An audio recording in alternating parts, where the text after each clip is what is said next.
여러분, 이번에 문화선교부에서 감사 글쓰기 대회를 했습니다. 뭐 대회라고 해야 되나? 행사죠. 예. 근데 어떤 분은 3페이지 가득 감사 제목을 써서 내신 분이 계시더라고요. 제가 심사는 하지 않았어요. 예. 문화선교부에서 심사를 했는데 받아서 읽어보니까 그 감사 제목을 읽는데 제 마음속에서도 감사가 솟아나는 경험을 했어요. 이 감사의 고백은 전염성이 있다는 사실을 제가 확인할 수 있었고요. 근데 석종호 집사님은 감사 간증을 적어내셨더라고요. 제가 그걸 읽어보면서 우리는 그분의 상황을 어느 정도 알잖아요. 마음에 참 큰 감동이 몰려왔습니다. 그래서 제가 지금 독감으로 병원에 계시는 전화를 걸어서 집사님, 너무 감동적인 글이고 제가 우리 교우들과 함께 공개적으로 나눠도 되겠습니까? 라고 물었더니 흔쾌하게 허락을 하셔서 그분의 허락하에 제가 전문을 한번 읽어보도록 하겠습니다. 제목은 아내의 첫 기일에 드리는 감사의 고백이고 부제는 고난 속에서 피어난 믿음의 이야기, 이렇게 되어 있습니다. 아내는 결혼 전부터 믿음이 깊은 기독교인이었습니다. 하지만 결혼 후 제가 속한 가정은 정통 유교 사상의 뿌리 깊은 종가집이었고 저 역시 기독교 신앙에 적대적인 신념을 가지고 있었습니다. 그 때문에 아내는 오랫동안 교회에 다니지 못했습니다. 그 시절 저는 세상적인 성공만을 쫓으며 살았습니다. 그러나 젊은 시절 잘 나가던 사업이 실패로 돌아가고 이후 여러 직장을 전전하며 어려운 세월을 보냈습니다. 그러던 중 하나님은 제 인생을 완전히 뒤흔드시는 일을 허락하셨습니다. 약 15년 전 아내의 첫 뇌출혈을 시작으로 이후 뇌출혈 3번과 뇌경색 1번, 총 4번의 다발성 뇌출혈이 이어졌습니다. 마지막 4번째 발병 이후에는 아내가 완전히 의식을 잃고 10년 동안 와상 상태로, 침대를 뜻합니다. 와상 상태로 지내했습니다.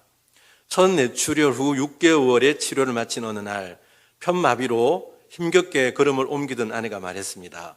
이제 다시 교회에 가야겠어요. 저는 처음엔 반대했지만 아내의 간절한 눈빛 앞에서 더는 막을 수 없었습니다. 추운 겨울날 몸이 불편한 아내를 교회 입구까지 부축에 데려주던 날이 기억납니다. 저도 이 날이 딱 기억이 나거든요. 아내가 당신도 한번 같이 들어가 봐요 하길래 그저 기다리느니 그냥 들어가서 앉아 있자는 마음으로 그날 처음 교회 안으로 들어섰습니다. 그때 제 모습은 마치 예수님의 십자가를 억지로 진 구레네 사람 시몬과 같았습니다. 억지로 마지못해 어쩔 수 없이 들어간 교회였지만 그 길이 결국 구원의 길이 되었습니다. 그 후 몇 년 동안 저는 아내의 병이 내 사업 실패로 인한 고생 때문이라 생각하여 죄책감에 마지못해 교회를 다녔습니다. 그러나 하나님은 그 억지의 발걸음 속에서도 조용히 제 마음을 변화시키고 계셨습니다. 시간이 흘러 아내의 마지막 뇌출혈이 찾아왔습니다. 완전히 의식을 잃은 아내를 돌보는 일상은 말로 표현할 수 없는 외로움과 고통의 연속이었습니다. 그때 저는 처음으로 성경을 펼쳤습니다.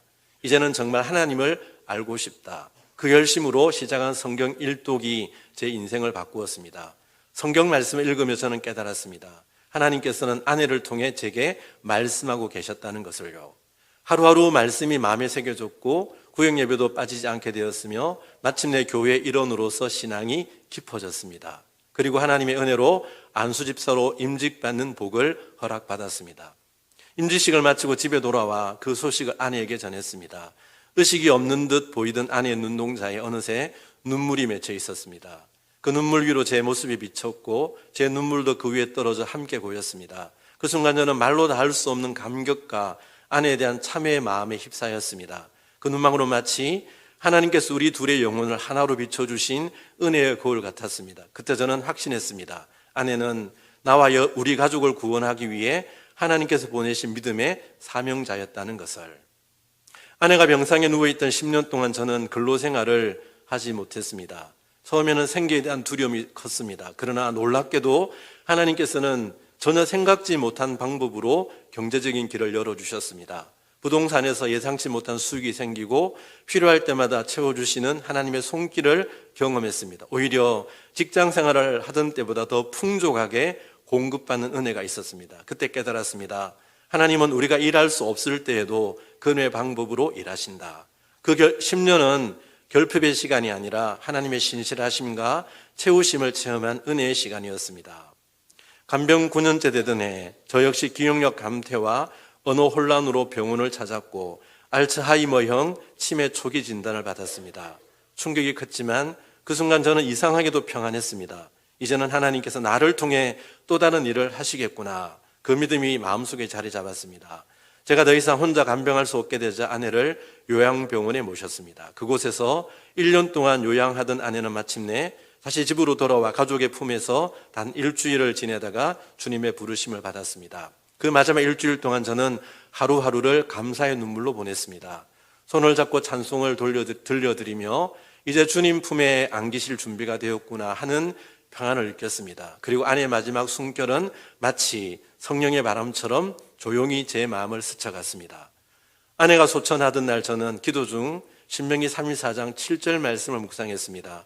모세는 120세에 죽었으나 눈이 흐리지 아니하였고 기력이 쇠하지 아니하였더라.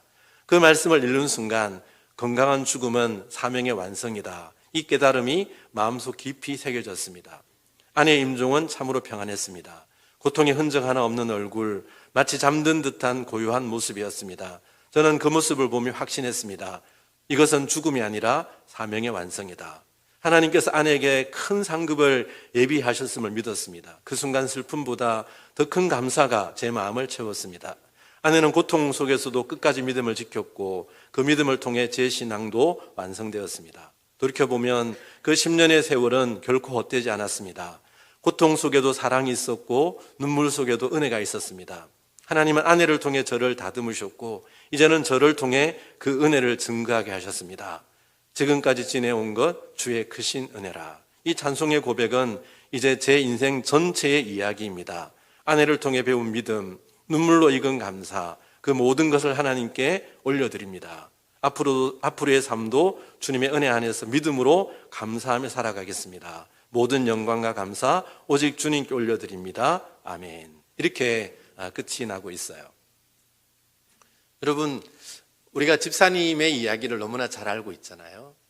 그런 눈물, 감사할 수 없는 그 10년의 상황 속에서도 하나님의 신실한 섭리를 바라보며 집사님은 감사의 고백을 올려드리는 그런 감사의 감증이에요.